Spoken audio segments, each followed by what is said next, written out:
sound effect, so I would argue that it never had any sanctity to begin with. That's a good point. It's not canon. To this day, I feel bad because I think I've got like 155 or 160,000 Xbox achievements, but I always got to remind myself in my head to remind, like, subtract 1,000 because I did the thing on Games for Windows Live with Fallout 3. Yeah, console, that was 15. That was 1,500. If you did if you did it for the DLC too, that was like 1,550. And that counts. I didn't earn it though. You know, they made the game. They chose it's to make in the game that way. I earned all the ones on the Xbox 360 version. Well, that problem was not in that game, so they didn't. They chose to not make that version of the game that way. That's you on got an them. achievement for real life. That is not cheating. That is built into the game and something you can do. Yeah, you did that. That's what you did. Put it this way. To do. That was the checkbox. If there were a console command in Fallout 3 for finishing the game, that would count in the speedrunning community, right? Like if it's part of the game, you can do it. Right? I think console commands, like in speedrunning, probably not. But, okay, fine. But in terms of this, like, that was in the game, and when asked about it, they just kind of shrugged and went, well, you can do a lot with the console. So, like, they don't give a shit. Those points count.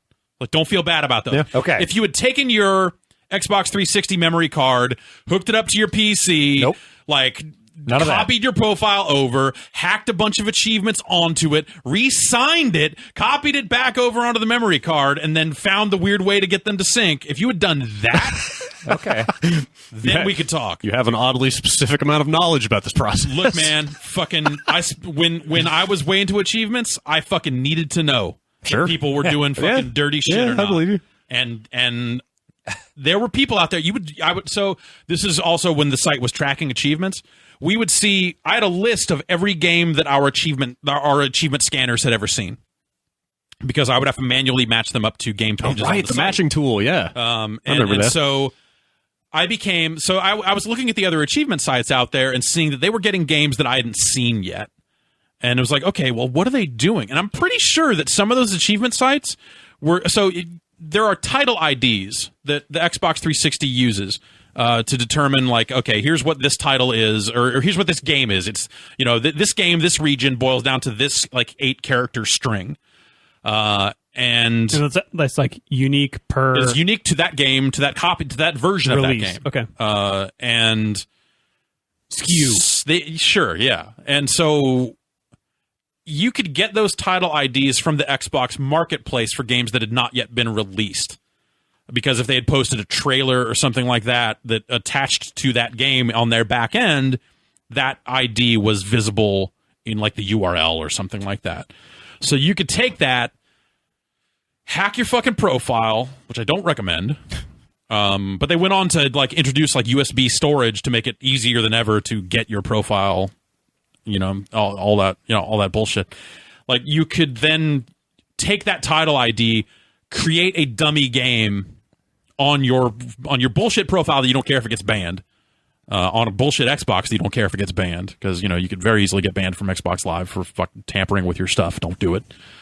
And then they would put that onto their profile like they had played it offline. Then they would plug it into Xbox Live. The details would refresh, and you would suddenly have a full achievement list for that game staring you in the face. Oh, wow. For a game that wasn't out yet. Icons, everything. Wow. So I want to say, and I don't know for sure, but I want, like, the rate at which some of these achievement-specific sites were getting new games, I think some of them were doing that. Huh. And I wouldn't be surprised if some of them are still doing something like that. Although, you can't even get profiles off an Xbox One, so... I guess that might be a little harder. You would like to think they have, like, next generation safeguards in place. I don't know for certain if Xbox One games show up on your games list on an Xbox 360 or not. Because if they all format to the same structure, then those title IDs still exist. I think they changed it. I think they might have changed it. Because they changed a lot, because they redesigned Xbox.com, which changed a lot of how those IDs got exposed. Yeah, and from a 360, you can only see that somebody is using an Xbox One. You can't see what they're doing on there. Exactly. So some of that stuff did change, so I don't really know what the procedure would be now for stuff like that. But yeah, there was a lot of really crazy stuff, like remember MK versus DC.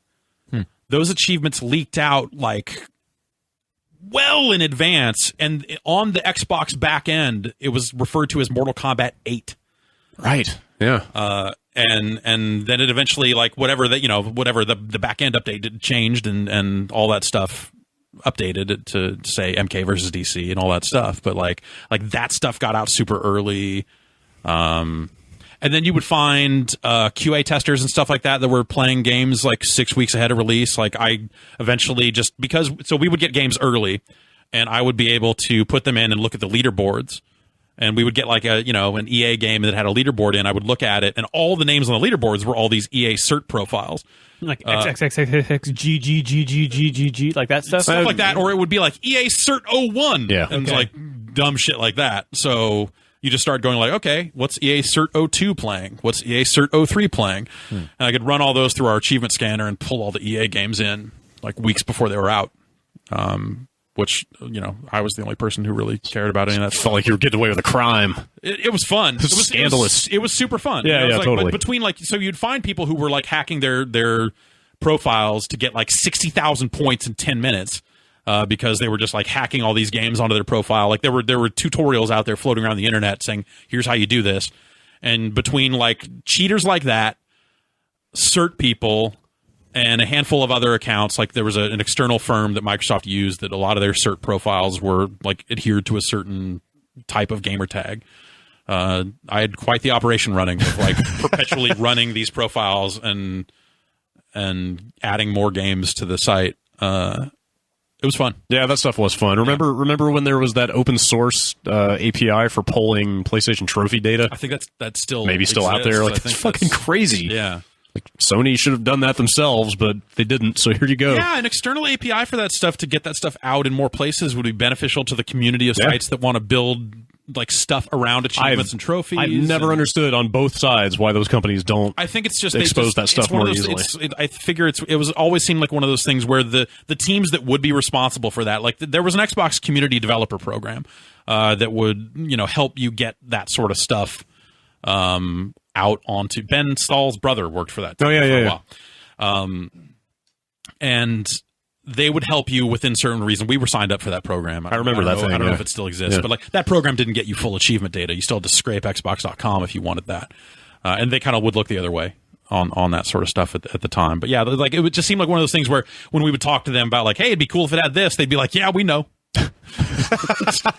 Just has like too many layers of managerial approval to get stuff like that happening. That they just never had the resources to actually maintain what they had, let alone build it up. I think was the impression I got. It's just one of those things. It's like they're working on so many different things at companies like that that to properly resource a team like that for something that's like a relatively small thing. I get why they wouldn't do it. Yeah, you can see it's just hard to make a business case for why that manpower should be spent that way.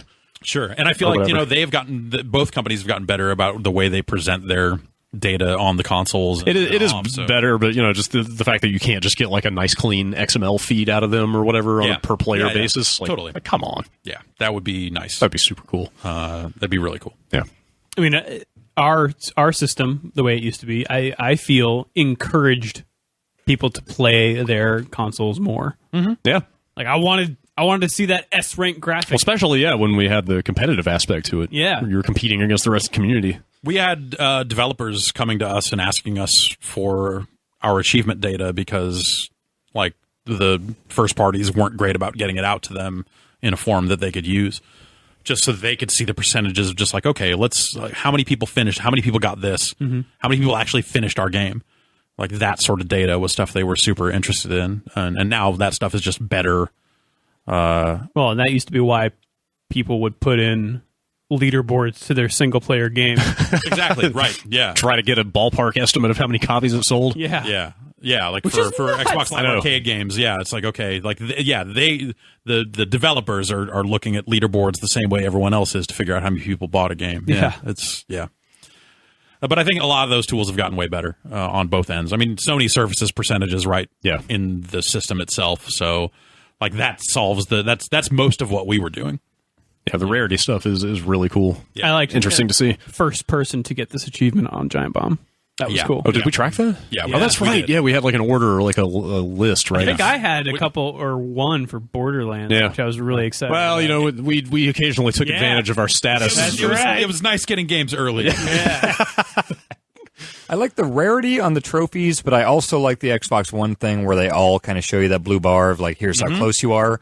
I wish they both had both. Totally. I like them both almost equally. Yeah. Yeah, they're both doing different cool things. Yeah. And I wish they were both doing all of those things. But You could argue the Xbox One's more useful when you're going for an achievement, but I think it is really cool to see the rarity. having the progress embedded in the achievement display is like indispensable. That's an incredible And I think the feature to have at the system the level. Xbox One challenge stuff, the timed challenges, I think is an interesting idea that they don't float. well enough. I've never felt like those things are incentivized very well. It's like, for the most part, you don't why get- would I do these things? Well, so that's the thing, is they don't have numbers, like they don't contribute to your overall number, which is like the score that they have built to matter.